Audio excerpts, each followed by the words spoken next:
voice of free speech. The truth delivered. Common sense for the American people. Welcome to the Scott Jennings Show. So-called moderate Democrat Andy Beshear outed as a radical. We have the shocking audio. Questions about improper dark money swirling around Kamala Harris's 2024 campaign. And illegal aliens found on voter rolls across the country. It is Tuesday, February 10th. Common sense for the American people. This is Scott Jennings on Salem. Breaking news just as we go on the air today. FBI Director Kash Patel has just released images of a person of interest in the Nancy Guthrie kidnapping. They're circulating now on social media. Man in a ski mask on Nancy Guthrie's front porch will follow this story. Also in the news, a federal judge in California has tossed out that state's ban on ICE agents wearing masks. Judge says it violates the Constitution's Supremacy Clause. Another L for Governor Gavin Newsom. You know that thing, by the way, they say never happens? Well, it happened again. A jury in Massachusetts has convicted an illegal immigrant of voting. Fox News reporter Aisha Hasni tells the tale in Cut 5. We're talking about a 59-year-old illegal immigrant who's been in the country for years, stole someone else's identity, and then voted in the 2024 presidential election. Take a look at this photo here. This is Lina Maria Arovio Hernandez. In this picture, you can see her, Martha, wearing that I voted sticker that we all get when we go to cast our ballots. The illegal was also apparently involved in a scheme to steal $400,000 in taxpayer benefits. Once again, the thing they say never happens has happened. And it's happening all over the country. Homeland Security official Joseph B. Edlow testifying before Congress this morning. Listen to this, Cut 8. Over the past year, USCIS has made nearly 33,000 fraud referrals to law enforcement, a 138% increase over previous years. We conducted thousands of site visits to homes and workplaces and thousands of social media checks to ensure aliens aren't espousing anti-American sentiment. Moreover, our fraud detection and national security team completed over 21,000 investigations, identifying fraud in approximately 65% of those cases. In Operation Twin Shield in Minneapolis-St. Paul back in the fall, we uncovered marriage fraud, visa misuse, and student visa abuses, leading to denials of immigration benefits, arrests, and removal proceedings. This work led to Operation Paris, where we continue re-examining thousands of refugee cases in Minnesota, conducting thorough background checks and in-person reviews. Folks, if it wasn't obvious to you before, wake up. The illegal immigration crisis is real, and you are being robbed blind. And this just into the show. New today, Jamie Comer of the House Oversight Committee, he's the chairman, is now looking into illegal aliens appearing in jury pools and on voting rolls in Michigan. More political news. One thing is clear. The Democrats have learned nothing from their defeat in 2024. Let me introduce you to the supposed moderate Democrat candidate for president, Kentucky Governor Andy Beshear. Now, we are told relentlessly by the media that Beshear is a moderate, the reasonable Democrat who can talk to people in red America. Well, yesterday, Andy Beshear went on The View, and in a matter of minutes, he obliterated that myth. There was no moderation, only madness. Remember when Kamala Harris was outsmarted by the brainless, cackling hens over there? Well, Beshear proved to be even dumber and more radical than Harris ever was. When you strip away the accent and the aw shucks, what you're left with is a Democrat who plays moderate in tone but carries water for the radical left. Let's start with the most disturbing issue, mutilating children with transgender surgeries. We've been here before. Kamala Harris ran on this. Surgeries for minors? Sure, she says. Taxpayer-funded surgeries for inmates? Sure. The American people recoiled, of course. You'd think Democrats might have learned something. Have they? Well, you tell me. On The View, Andy Beshear, the supposed moderate, defended mutilating children with life-altering, irreversible surgeries because he said God wants us to do it? Cut one. But we rarely talk about the why. People want to know what drives us, especially in a world with social media where everyone's looking for the next authentic thing. For me, that's my faith. Most of the decisions I make are based on that golden rule that says we love our neighbor as ourselves, and that parable of the Good Samaritan that says everyone is our neighbor.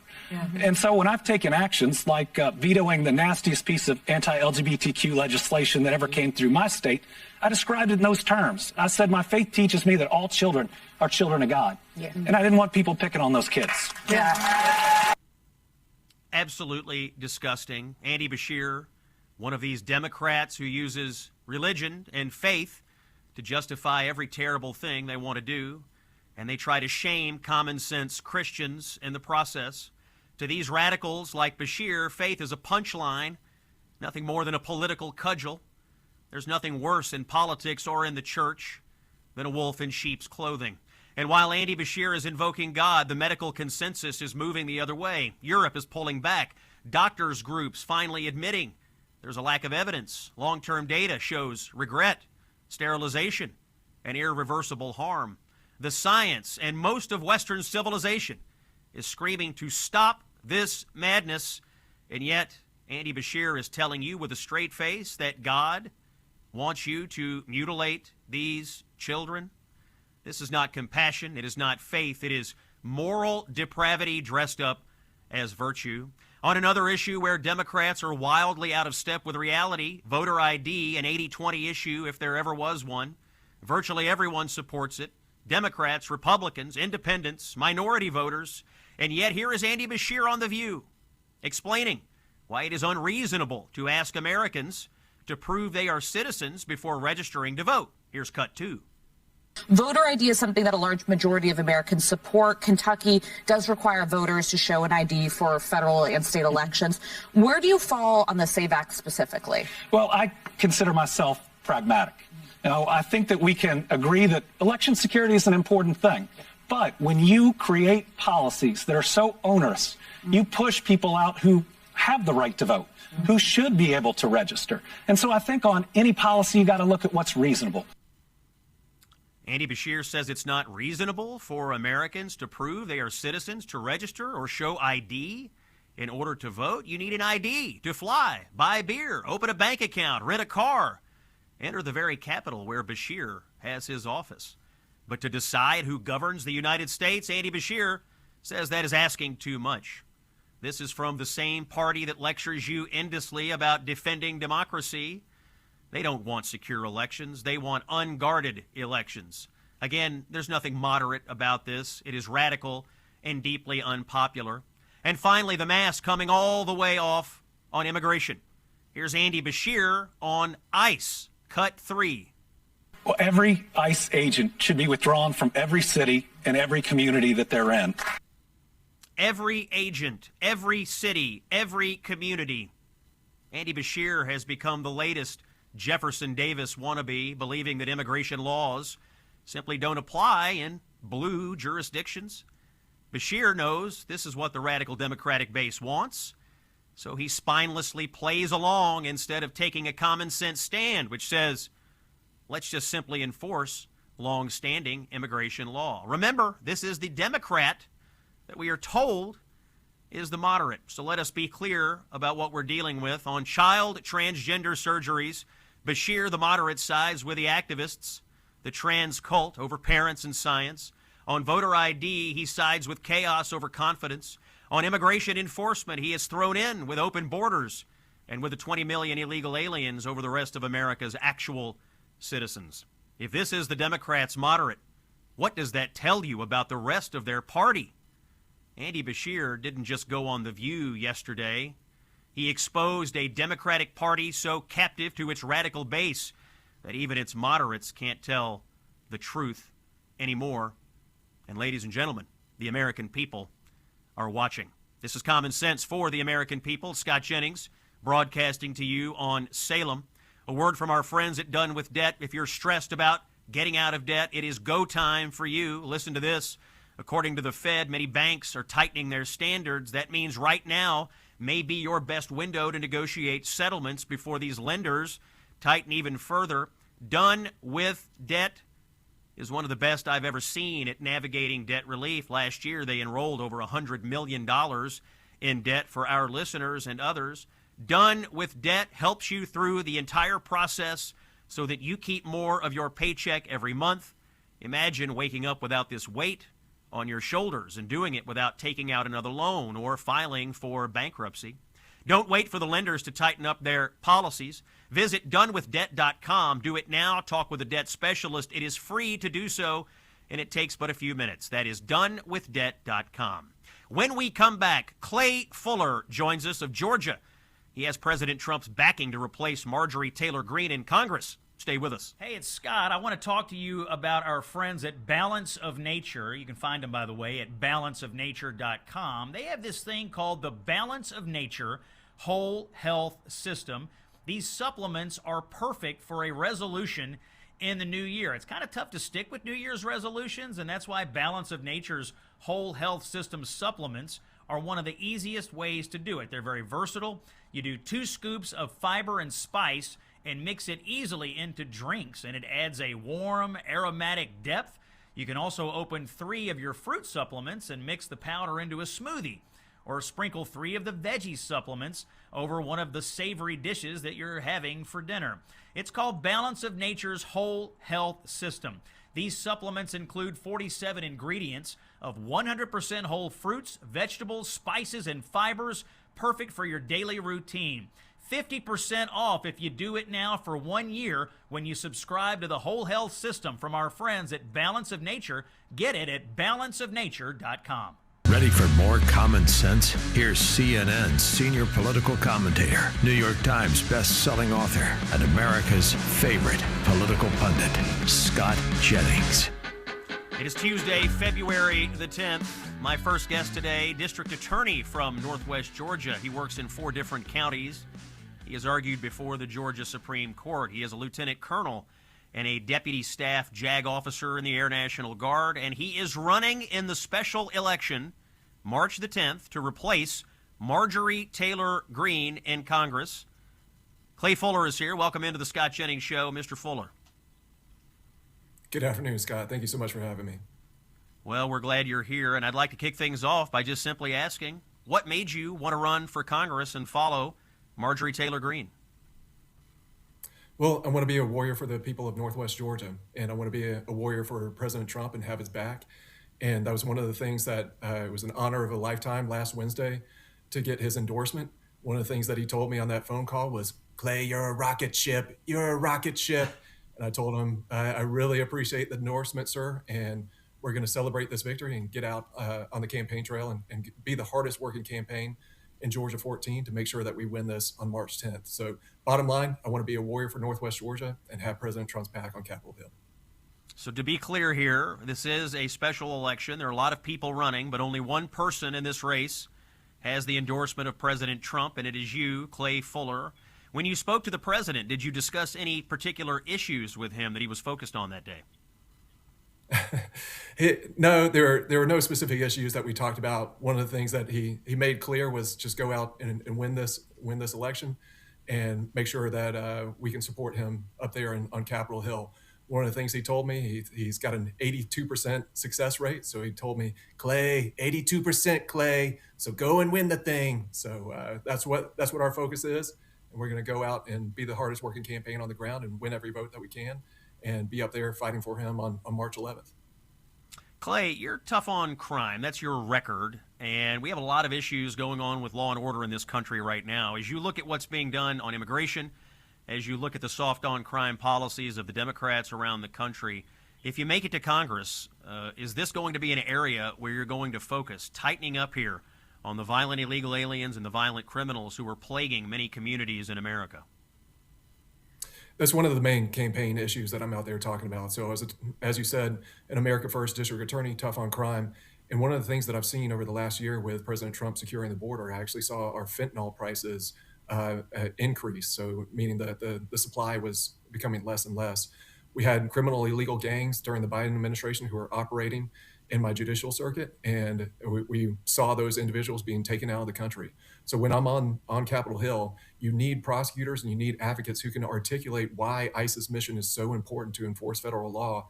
And it's shocking to us that getting a convicted felon out of the country, nothing is more shocking than the case here in Georgia, where an illegal immigrant raped an 11-year-old child. Those are cases that I would recommend we should probably be using the death penalty on. I know that there's a Supreme Court case on point, but that's a pretty good test case to overturn that case with our 6-3 majority on the Supreme Court. So, and one of the main things that I'll be talking about on Capitol Hill is holding our federal judges accountable. It's shocking to me that we weren't able to get Abrego Garcia out of the country because of a federal judge. And honestly, we need to start putting federal judges in prison for ignoring their oath of office.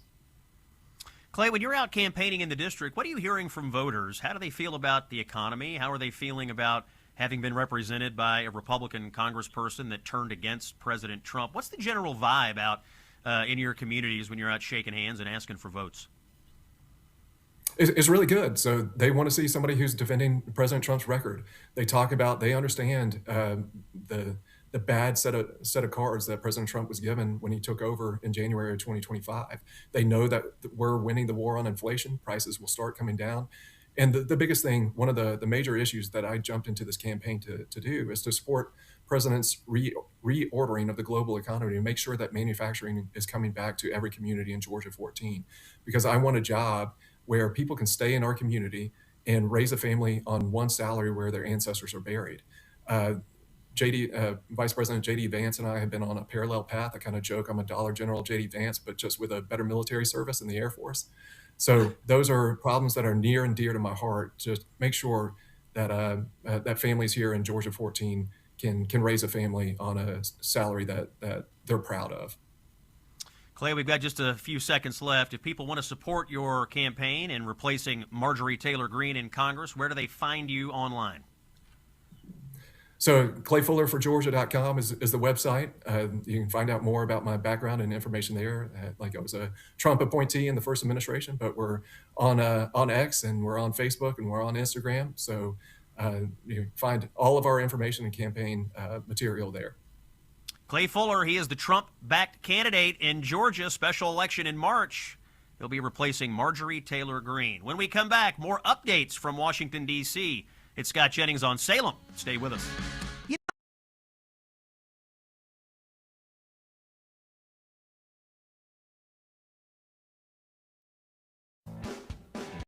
The voice of that we can.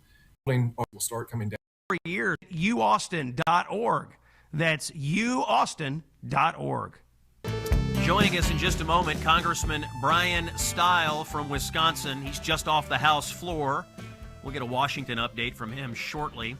First, a word from our friends at AFP. As America approaches its 250th anniversary, it is worth revisiting one of the most powerful ideas that sprang from our nation's founding, the pursuit of happiness.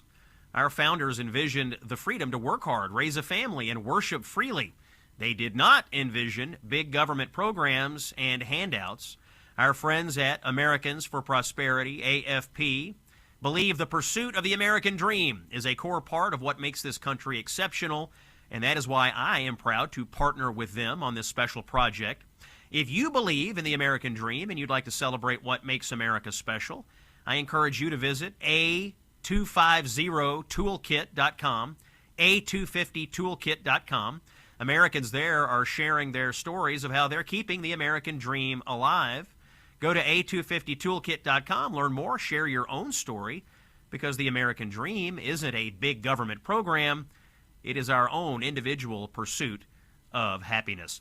It's Scott Jennings here on Salem. You're listening to Common Sense for the American People. And joining us now live from the U.S. Capitol, Representative for Wisconsin's 1st Congressional District, Chairman of the Committee on House Administration, as well as the Chairman of the Crypto Subcommittee on the House Financial Services Committee. Please welcome Congressman Brian Stile into the show. Brian, thanks for being here. Scott, thanks for having me on. I know you're just off the House floor today. Maybe you can give us a quick update. What are we voting on today? I've seen some back and forth about some House rules votes, and I know we have a very slim majority right now. Give us a little bit of color on what's going on with the House floor at this moment. Yeah, we're having a little back and forth on the House rule, which is needed as a parliamentary procedure to open up the week on the floor. There's a handful of really important pieces of legislation, the Save America Act being the most important bill in front of us this week. This is always kind of the dance here at the start of the week in the House of Representatives with a narrow majority. But at the end of the day, we'll get this done. We always do. It's just a little bit of a slog. Congressman, I want to play a little bit of sound for you. This is a hearing that took place this morning. Congressman Eric Swalwell, Democrat from California, was fussing at the acting director of ICE, Todd Lyons. Let's hear cut 10. I want to get Brian's reaction. Cut 10, Swalwell. Mr. Lyons, will you resign from ICE? No, sir, I won't. Why not? Because, sir, that child that you're showing right there, the men and women of ICE took care of him when his father abandoned him and ran from law enforcement. Congressman, a lot of propaganda and misinformation from the Democrats on immigration and against ICE this morning. Your reaction, sir? Well, the Democrats are going to continue their misinformation campaign where their energy should be spent on talking to their elected representatives from blue states and telling their local law enforcement to cooperate with ICE. When local law enforcement is working together with ICE, everyone is safer and ICE can do its job. It's in jurisdictions like Minnesota that have fought back, refused to cooperate where the more challenging environments exist. The Democrats don't want to talk about that, but instead, if we were focused in on working together with local law enforcement, we could do a lot of good by removing the worst individuals who are in this country illegally. Congressman, you referenced that the most important thing going on this week, or one of the most important, is the Save America Act. And I know that you are also touting your new legislation, which you're calling the Mega Act. Please tell us about the Save America Act. Is it going to pass? And then tell us about your new bill. Do they work? How do they work together? Sort of overall, what are the election issues at play here, and why is it so important that these things get passed immediately? We need to do a number of things to completely reinstall election integrity in our system. The Mega Act includes the full list. The Save America Act picks up the two most important that we're going to move first. In the Save America Act, it's about making sure that it's only U.S. citizens who are voting in U.S. elections, coupled with photo identification, two absolutely essential election integrity provisions, which will come before the House of Representatives later this week. As we continue to build on that, I think there's more work to be done. I think we need to have paper ballots. We need clean voter rolls. You need to ban ranked choice voting. You got to stop people from ballot harvesting, and down the list. Out of the gates, the Save America Act is focused in on those two key provisions: photo identification, U.S. citizenship verification to be able to vote in U.S. elections.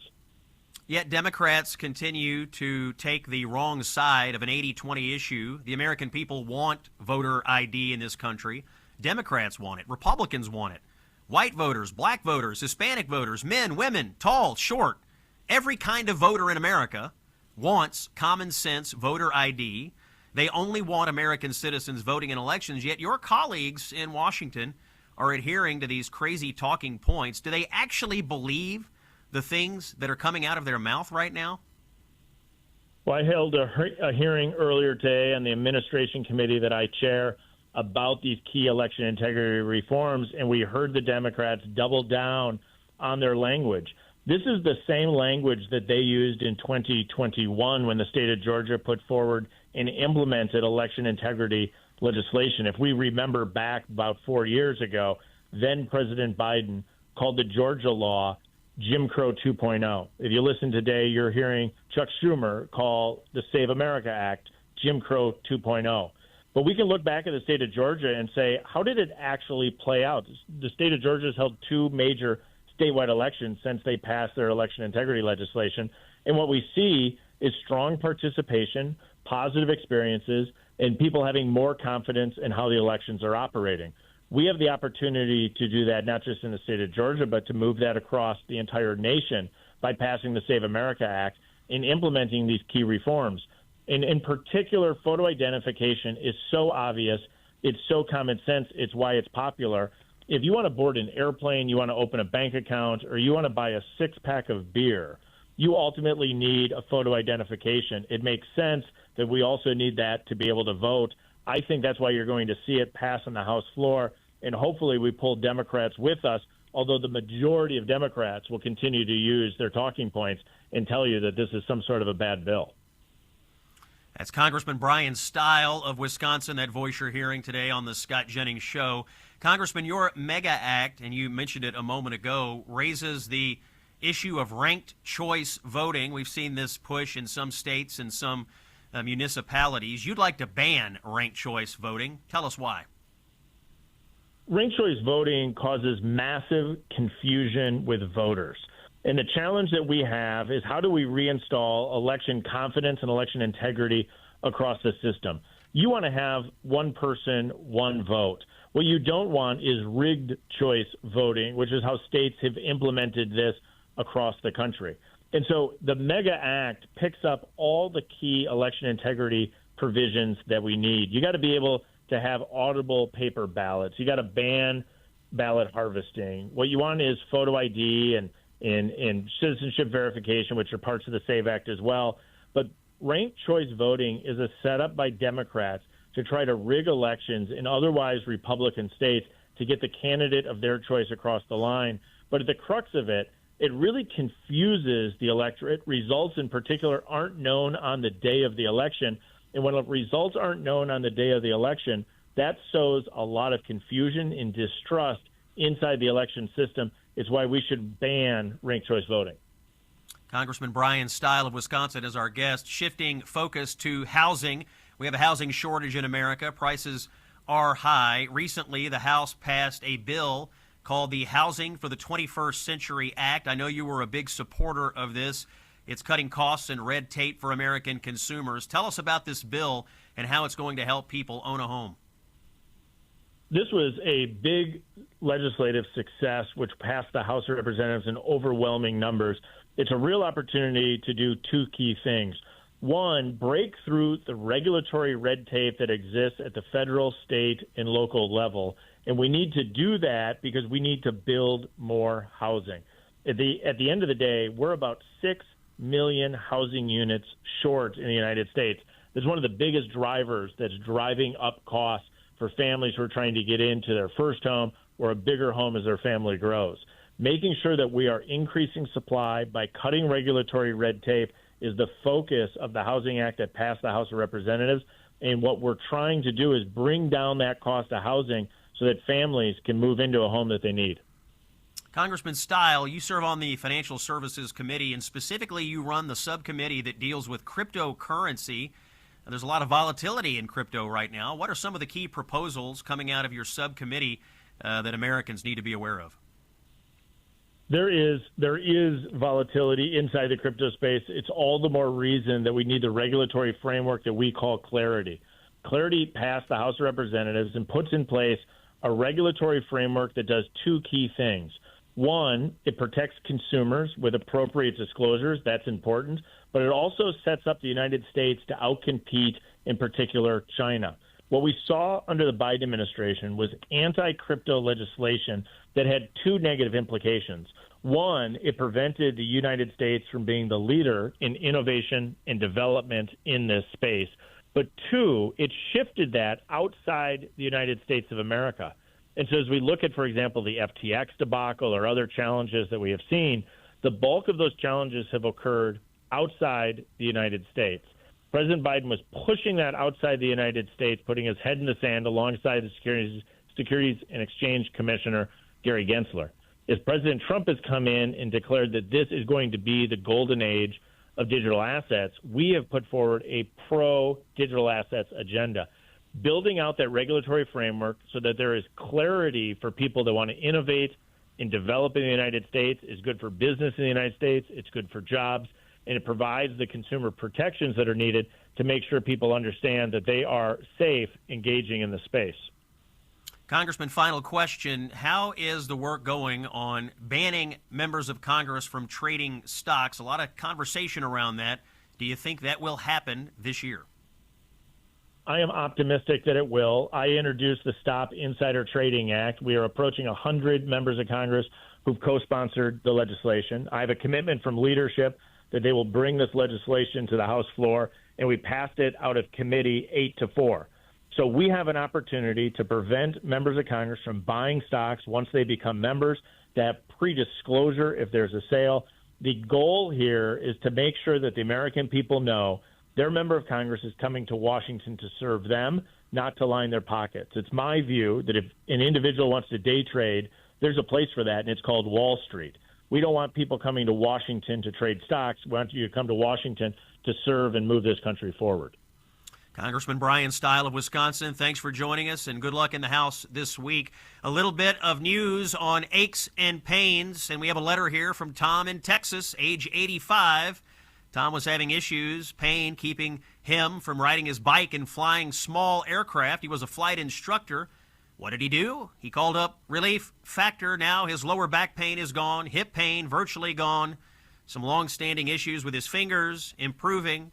If you want to be like Tom from Texas, and I don't know why you wouldn't, you will call Relief Factor and you will try their 3-week quick start and see how it works for you. You call 1-800-4RELIEF or you visit ReliefFactor.com, 1-800-4RELIEF or visit ReliefFactor.com. How would it feel to be out of pain? We might get you the answer if you try Relief Factor. Coming up, Gabe Kaminsky from the Free Press is here. Big story on Kamala Harris. You don't want to miss it. Stay with us.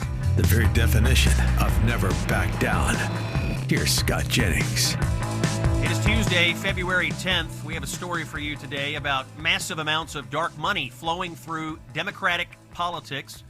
Joining us is Gabe Kaminsky from the Free Press. He's got a story today about a $37.5 million contribution that helped Kamala Harris in 2024 that is raising red flags. Gabe is an investigative reporter for the Free Press. He covers the intersection of money, politics, and influence in Washington, D.C. You can find him on the X platform at G.E. Kaminsky. Gabe, thanks for joining us. And what is the deal with this huge amount of money? Scott, great to be with you. As we reported in the Free Press, $37.5 million flowed from Fidelity Investments Charitable Gift Fund, which is what is called a donor-advised fund. It's one of the largest in the country. In fact, it's an organization that moves the nonprofit 501c3 charity that moves the money of donors and does so anonymously. And what we actually found is that Fidelity Investments made this very large transfer that was newly disclosed during the 2024 election to another organization called Bright Future Fund, which spent tens of millions of dollars to try to elect Kamala Harris. It's a 501c4 rather than Fidelity, which is a different kind of tax status in which groups do not disclose their donors. But this grant was on Fidelity's tax forms. And the interesting discrepancy that we found is that on Fidelity's own tax forms, they claimed that they did not give any money to organizations that are not charities in a few different places, actually. And that is factually untrue. And they certified this to the IRS. And so that large amount of money and that lack of disclosure is something that tax experts find notable and believe that this group that, again, played an outsized role in 2024, that Fidelity should have to update its financial disclosures. And so tax experts have that contention at the same time that some conservative groups we spoke to also have concerns because money from charities to 501c4s, these two different nonprofits, there's just sort of a higher bar of what that money should be for. Charities are organized for charitable purposes, right? So foundations that give to non-political causes. And a group like Bright Future Fund that went to support Kamala Harris has a completely different mission. And so that's kind of the story, and it talk to tax experts and these conservatives who outline those concerns. And Gabe, tell us, what is this money used for? $37.5 million. Is this going to political advocacy, voter registration? Give us an idea of the activities that Bright Future Fund was engaged in. Yeah, so Bright Future Fund spent lots of money on what they define as nonpartisan voter registration. That's something that conservatives might rebut. But a large portion of its money, however, did actually go to political efforts. And so it transferred millions of dollars to Future Forward PAC, which is a political action committee that made ads for Kamala Harris in support of Kamala Harris. They also transferred money to other Democratic groups, political groups that worked to elect Democrats in Congress. And so there is an ambiguity and blurriness about, right, the transfer of funds between the charity to the other organization, Fidelity claimed to me on the record that the money was only for charitable purposes. But the reason, tax experts and conservative spokes still have concerns is because of the lack of disclosure on Fidelity's own tax forms of Bright Future Fund as a non-charity. Bright Future Fund shut down shortly after filing its tax return. Is that normal, or does that raise accountability concerns in your mind? It's unclear why they shut down, but it's particularly interesting, right, because they spent massive amounts of dark money to support Democrats in the election, and then 2 days after they filed their tax form, they shut down. Now, I don't know why they shut down. The organization did not get back to us. The law firm that incorporated it, Elias Law Firm, did not respond to us. But it certainly is, as far as the influence of anonymous money in elections and the fact that they spent all this money and then just shut down, it's a pretty good look at how anonymous donations fuel elections. I mean, this group they might relaunch in 2028. They may not. I'm not aware. But it's lots of money that was, spent in the election, and we won't necessarily know where it all went and where it came from. Yeah, on the one hand, Gabe, for us conservatives, it seems like Democrats are constantly decrying the influence of dark money in our politics, yet are more than happy to take it and use it even to the tune of $37.5 million. Gabe Kaminsky is an investigative reporter. His work is in the Free Press. I encourage you to look it up today. Gabe, thank you for joining us. This hour is closing up.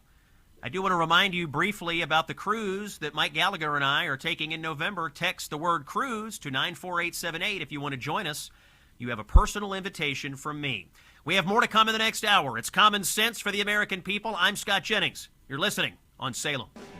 The voice of free speech. The truth delivered. Common sense for the American people. Welcome to the Scott It is Tuesday, Jennings Show. February 10th. Scott Jennings here with Common Sense for the American People. Quick check of the headlines before we get to our first guest, author Peter Schweitzer, standing by.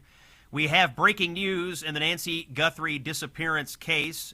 The FBI Director Kash Patel has released home camera footage. This is doorbell camera footage. Let's put it up on the screen for those watching on the Salem News Channel. This is door cam footage of a man in a ski mask approaching the front door. If you're watching it, you can see it. If you're listening on radio, what you're seeing is a man in a ski mask approaching the door of Nancy Guthrie and obviously messing with a set of flowers on the front door, trying to cover up the camera perhaps. But this is the first time we have seen any sort of person of interest on video. All of this footage, if you're listening on radio, by the way, is circulating on social media. You can see it. It has been issued by the FBI Director Kash Patel. But this is the first big breaking news we've had in some time on the disappearance of Nancy Guthrie. We'll continue to follow this story. The Epstein files are also in the news today. There are new details that sharply undercut years of media and Democrat speculation and assertions about Donald Trump. Newly released FBI interview records confirm that Trump personally contacted Florida police in 2006 during the original Jeffrey Epstein investigation, and not to shield Epstein, but to support law enforcement going after him. According to the former Palm Beach police chief, Trump called investigators and praised them for pursuing the case. He warned about Epstein abusing underage girls. Trump also flagged Ghislaine Maxwell as evil, and he urged the police in Florida to focus on her role in recruiting victims. This is all in the Epstein files. Trump was right. The entire narrative around him and Epstein was a hoax perpetrated by Democrats to deflect away from their own problems. The police chief told federal investigators that Trump was the only prominent figure who proactively reached out to assist their investigation at a time when Epstein was surrounded by powerful friends and enablers. The FBI records also reinforce longstanding reports that Epstein was barred from Mar-a-Lago after inappropriate conduct there. And there is more. Additional documents show Democratic Congresswoman Stacey Plaskett communicated with Epstein using a fake name, presumably to shield herself from scrutiny. Reports indicate Plaskett used a pseudonym while exchanging messages with Epstein in connection with official matters, raising new questions as more names surface in the expanding Epstein document release.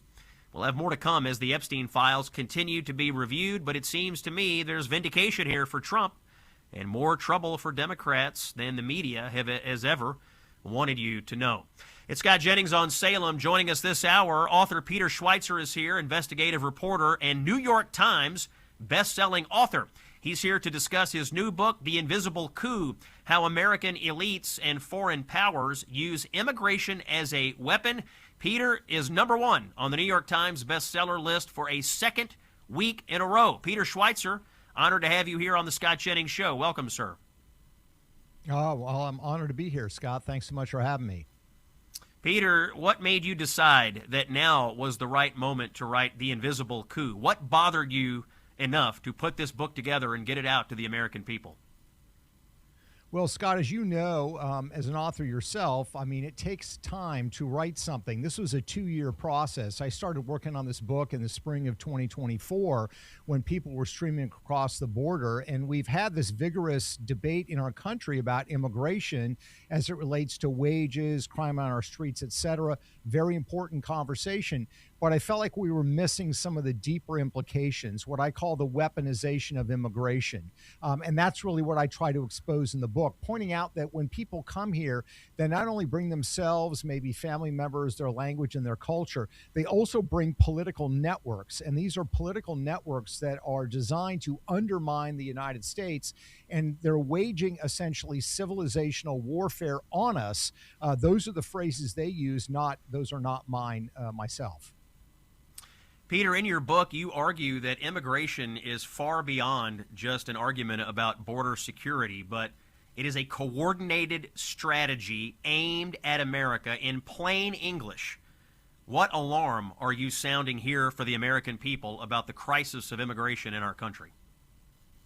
Well, we have to look at our adversaries and how they are weaponizing immigration. So, for example, China has on an industrial scale exploited birthright citizenship. This is, of course, the idea that if you are born here in the United States, you're automatically granted U.S. citizenship.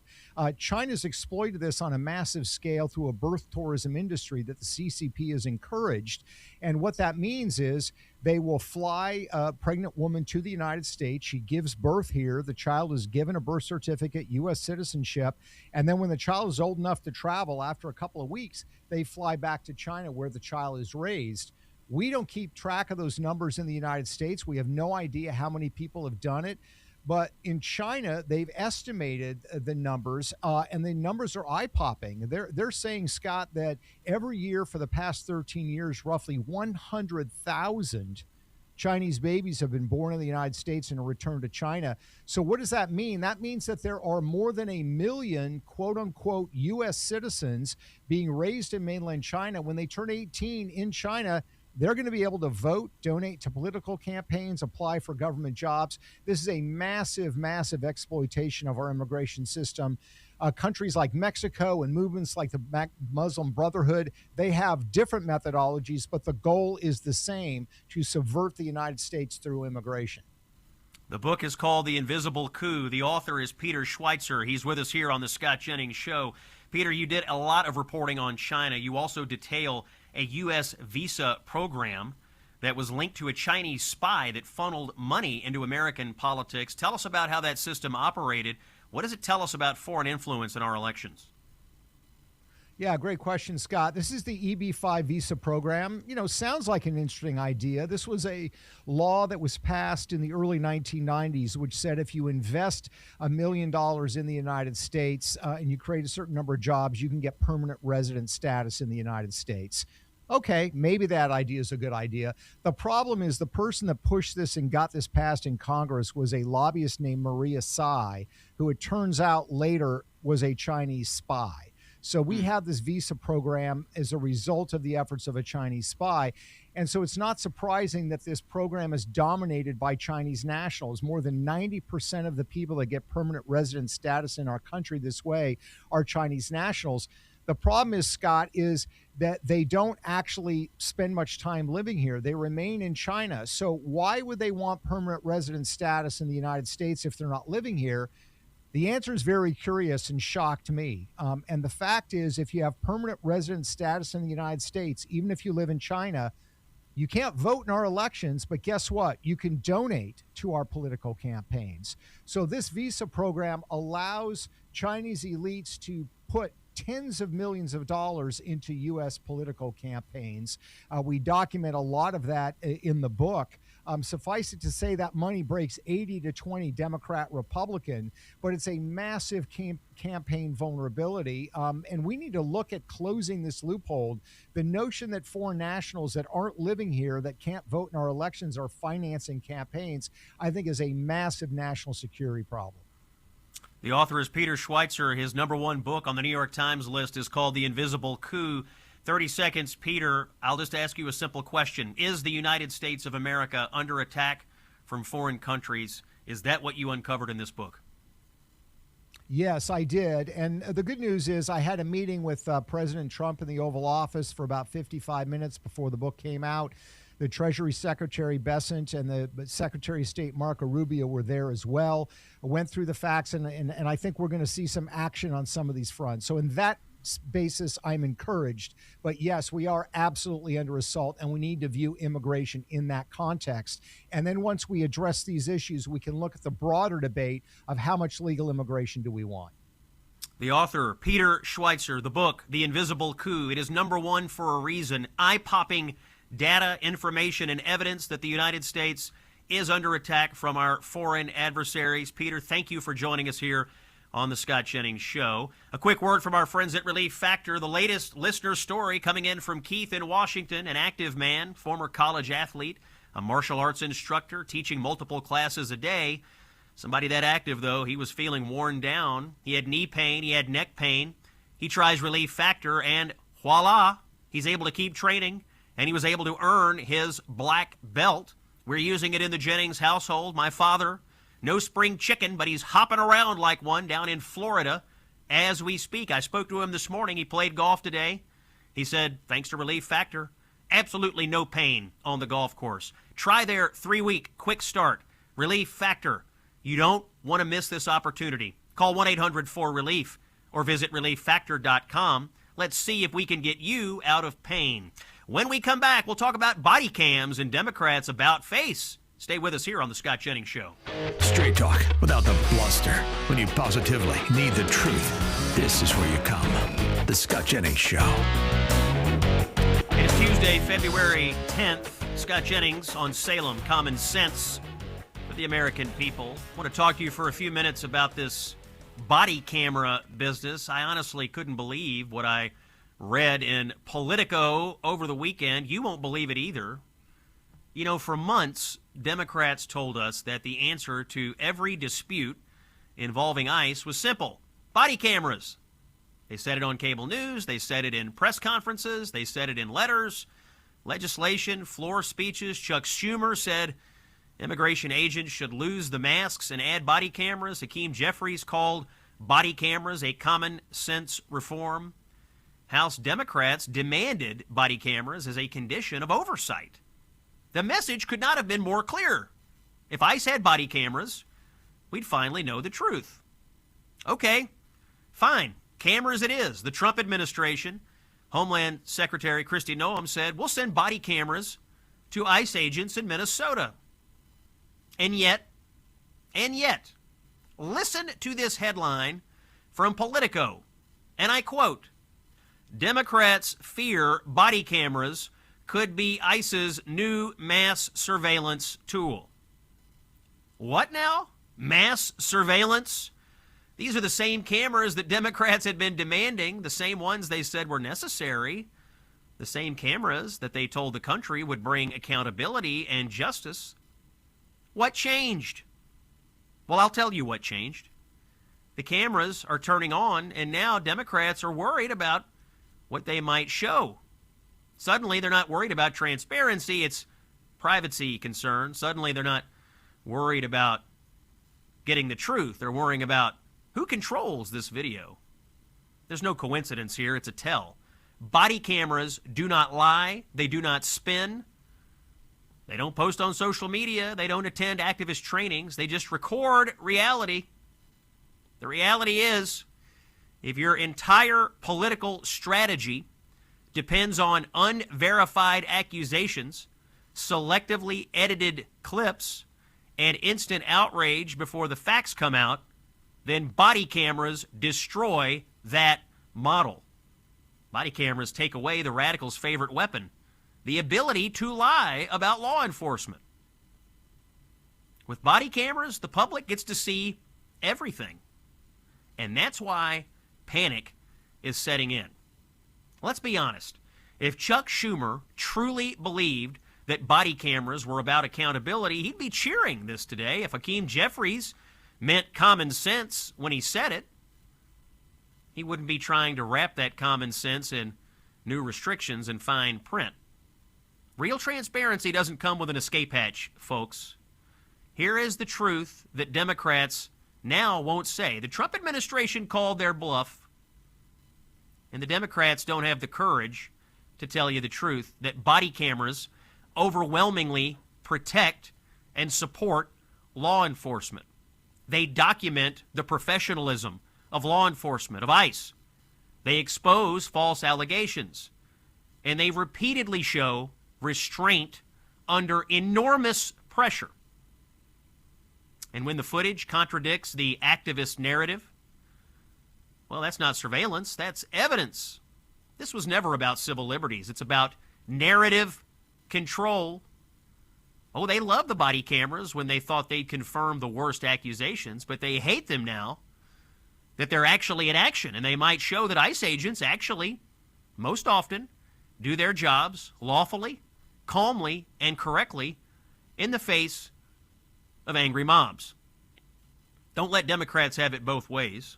If you defended and demanded body cameras before, you don't get to freak out when they arrive. If you preached transparency before, you don't get to flinch when the truth comes out in HD. The American people don't need more spin from Democrats. What we need here are the facts, and that's exactly what body cameras are finally going to deliver. The Democratic hypocrisy on this obviously knows no bounds. Scott Jennings with you on Salem. Quickly, I want to go back to our cruise. We're taking one in November. I'm excited about it. Mike Gallagher and I are going on the Gulf of America cruise. We will sail upon turquoise waters. Our feet will touch the white sand beaches. We will eat incredible food. We will have insightful conversations with you, our listeners, about the future of this country. It's Gallagher and it's Jennings diving into the issues shaping America just after the elections. To get a cabin, they're going fast. Text the word cruise to 94878 or visit scottjenningsshow.com and click on the Gulf of America cruise banner. We look forward to seeing you on the high seas. When we come back, the latest tracking of New York City Mayor Zohran Mamdani. You'll want to hear it. David Brody is with us. It's Scott Jennings on Salem. Stay with us. He's the author of the best-selling book, A Revolution of Common Sense. Here's Scott Jennings. I am looking at a report. This is a consumer tracking report, Consumer Trends. Here's the headline. Americans spend more on OnlyFans than both the New York Times and ChatGPT combined. We're spending more on OnlyFans than we are on the New York Times. I don't know what to make of that. I don't have an MBA. There is a way for the New York Times to solve this. Not sure if they're ready to take that step. Well, maybe we'll get an MBA on here someday to tell us. All right, tracking the latest out of New York City under the new mayor, Zohran Mamdani. One thing is clear, Jewish residents in New York no longer feel safe on the streets. There's a reason for that. And on the line with us now, David Brody, news producer and chief political analyst for the Christian Broadcasting Network, the CBN, a storied career. He has a new story about how anti-Semitism has exploded in New York City since Mamdani took office. Let's hear a little bit of the new Brody report, cut number 9. Mayor Mamdani lives here at Gracie Mansion behind me on the Upper East Side of New York. Now, we have asked multiple times for an on-camera interview, but so far, no response. Mamdani says he wants to root out anti-Semitism across all 5 boroughs, but so far, his actions have not matched his rhetoric. His words sound good on the surface. Protecting Jewish New Yorkers is going to be a focus of my administration. I'm looking forward to being the mayor for every New Yorker, for every Jewish New Yorker. Conservative Jewish New Yorkers, however, say they don't trust him. And with us today is David Brody. Welcome to the Scott Jennings Show, my friend. Glad you're here. Hey, Scott, thanks for having me. Appreciate it. Of course. David, you reported in your story a 182% spike in anti-Semitic hate crimes in New York City in January alone. Can you put that number in context for viewers and explain how these hate crimes are happening out on the street? Yeah, and it's more frequency. Every single day we're seeing it. I mean, look, when I was there was graffiti in a children's playground, and that's just one of just many that crop up throughout the week. When I was there in New York just for a couple of days, but this is 180% increase since January of last year. And the last time I checked, Mamdani has been mayor just in this January. So he wasn't mayor last January, if you will, and that's the end of that. So look, there's a lot of problems here, Scott, but here's one of the most significant problems, that Mamdani is doing nothing about any sort of buffer zone, if you will, for protests. He's letting the protesters go right in front of the synagogue, blocking the entrance at times. So that's something to keep a mindful watch on. New Yorkers don't trust him as far as they can throw him. Yeah, how much of the Jewish community's alarm is also tied to his policy and rhetoric versus just the appointments that he's making? I mean, he says things and then he appoints people that obviously have made terrible comments on social media and in their previous professional lives. Does he ever take any responsibility for those people and what message that sends to the Jewish community in New York City? None at all. And obviously the personnel has been a problem, but quite frankly, it's just been, let's just start with the low-hanging fruit. I mean, the fact that he won't condemn globalize the Intifada, he won't condemn River to the Sea. I mean, that's kind of like I said, the low-hanging fruit, and he won't even do that. He hasn't done that ever since he stepped onto the national stage. But beyond that, look, every single New York mayor has marched in the Israel parade there in New York. I mean, all the way back to into the 60s. But no, not Mamdani. He's saying, I'm not going to march in the Israel parade. He's not going to do that.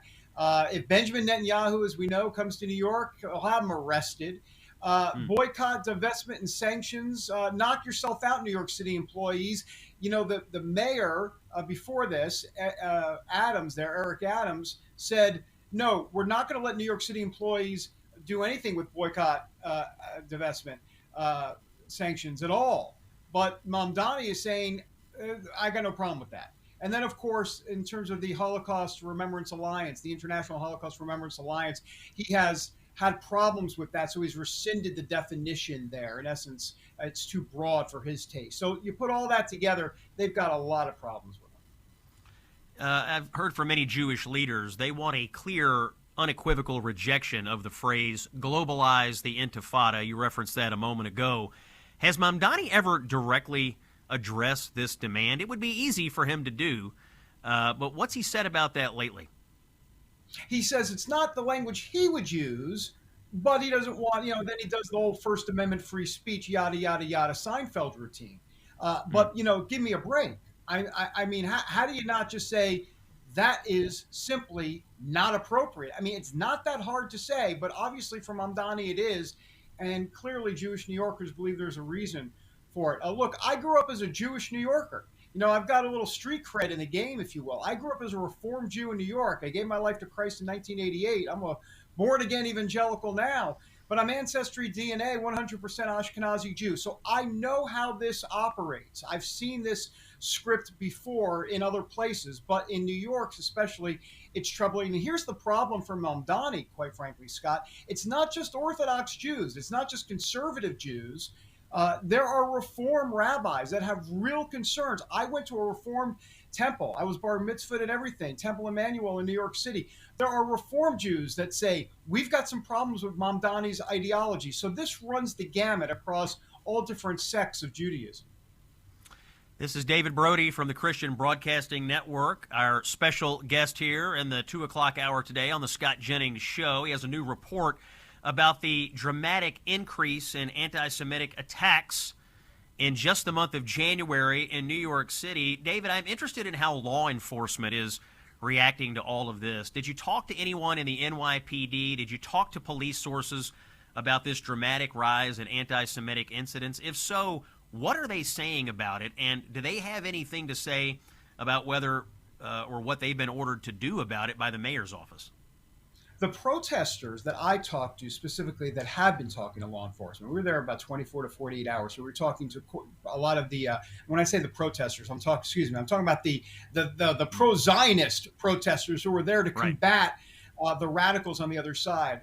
They're saying that law enforcement understands the problem, but their hands are tied, at least for the moment. They're not quite sure what they're going to do in terms of the limbo state that they're in. So because of that, that makes Jewish New Yorkers even more concerned, because the problem here, there's so many layers to this problem, but the big problem is kind of what you said at the top there, which is this whole idea that he says one thing that sounds flowery and nice to get him, to buy him some time, but his actions are completely different. And I think with the NYPD is the same thing. In other words, he talks about buffer zones as like, yes, everybody needs to be safe, but then he won't go and pull the trigger on a buffer zone and make sure they are safe. So it's that type of rhetoric not matching the reality.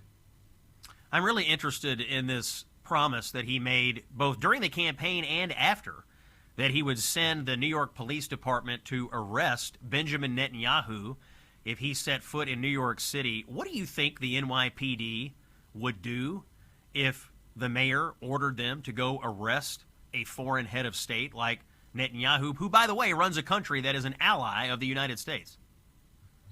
That's a legitimate, not only is it a legitimate question, it's an unanswered question, and I'm a little bit afraid of the answer. I'll be honest with you. You would like to say that they would stand up and do something about it, but what are you going to do exactly in that situation if you got the mayor ordering the NYPD to do exactly what they don't want to do? I don't know. That's part of the problem here, is that the uncertainty. Why are we even talking about this, right? I mean, what in the world is going on? That Benjamin Netanyahu could potentially be arrested in New York. I mean, that's what it's come to. Because of Mamdani's policies? Look, I think that it's an unanswered question. And the fact that it is an unanswered question should say everything we need to know about the situation there. A lot of people, David, were shocked the other day, I certainly was, when Mayor Mamdani was quoting the Prophet Muhammad and his words to defend and explain why everybody should just accept open borders and unfettered immigration in New York and generally in the United States. Have you spoken to anyone since he made that speech? I assume there was lots of alarm among certain communities in New York City over how the mayor decided to make those comments and doing it so publicly. Well, I haven't spoken to New York Jews since those comments, but I'll say this, that what we have seen, and here's the connection, we saw Andy Beshear, the governor of Kentucky, on The View talking about how faith and his liberal policies work together. And that seems to be the common DNA. You've got Mamdani preaching Muhammad and faith and all of that. You've got Beshear preaching liberal policies and basically saying gender affirming care, as they like to call it, is okay because I guess the Bible apparently is okay with that. No, it's not. This just into Andy Beshear. But this is what liberals do, and this is what Mamdani is doing in New York. They take their faith and they try to play to the better angels, the compassion aspect of it. The problem is, as we know in the Christian faith, the social justice gospel is not the gospel. The gospel is law and order and compassion both, not just compassion. And we see that coming up on both sides of this, not just with Mamdani, but also with liberal Christians. Yeah, I played some of the clips that Andy Beshear had from The View yesterday. This weaponization of faith You see James Tallarico in Texas doing it as well. The attempts to contort extraordinarily grotesque liberal views, say on mutilation of children and abortion and other issues, to try to contort that and to rationalize it by saying the Bible tells me to do this or God would want us to do this, and then to shame people who say, no, I don't think so. It really is a troubling trend on the progressive left. I think they believe it's going to appeal to moderate or conservative voters in middle America, but I don't think they're right. David, I'll give you the last word, 30 seconds. I would agree with you, and I would say that you can go back to Obama, right? The golden rule. I mean, he kind of started that Matthew 25 social justice gospel. He introduced it into the political lexicon. And ever since then, the Democrats have actually turned away from that, which is interesting. That was somewhat of a winning ticket for them if they massaged it and messaged it right, but they haven't done it. That's David Brody. He is the chief political correspondent for the Christian Broadcasting Network. David is on CBN. Find him online. Find him on your television. He has an eye-popping new report about the spike in anti-Semitic crime in New York City just in the last month since Mamdani became the mayor. David, thanks for joining us on the show today. Thanks, Scott. Appreciate it. When it comes to wireless service, here is what most people don't realize. There is a company that you can choose that actually shares your values. In fact, they invest in your values. The name of this company, Patriot Mobile, it's not just a wireless provider. They are an activist organization. They fund their Christian conservative activism by selling top-tier cell phone service. They stand in the gap when other companies are too afraid. The company is called Patriot Mobile. You will get premium service from them. In fact, you might even get better coverage than you get on the three major U.S. networks. Unlimited plans, mobile hotspots, international roaming, all the same service, maybe better, but from a company that actually shares and invests in your values. I'm a customer. Glad to be with him. Take a stand. Go to patriotmobile.com/Scott or call 972-PATRIOT. Use promo code Scott. They'll give you a free month. patriotmobile.com/Scott or call 972-PATRIOT and make the switch today. It's common sense for the American people. More after this. Now, for America's favorite pundit, it's Scott Jennings. It's Tuesday, February 10th. This just into the Scott Jennings Show.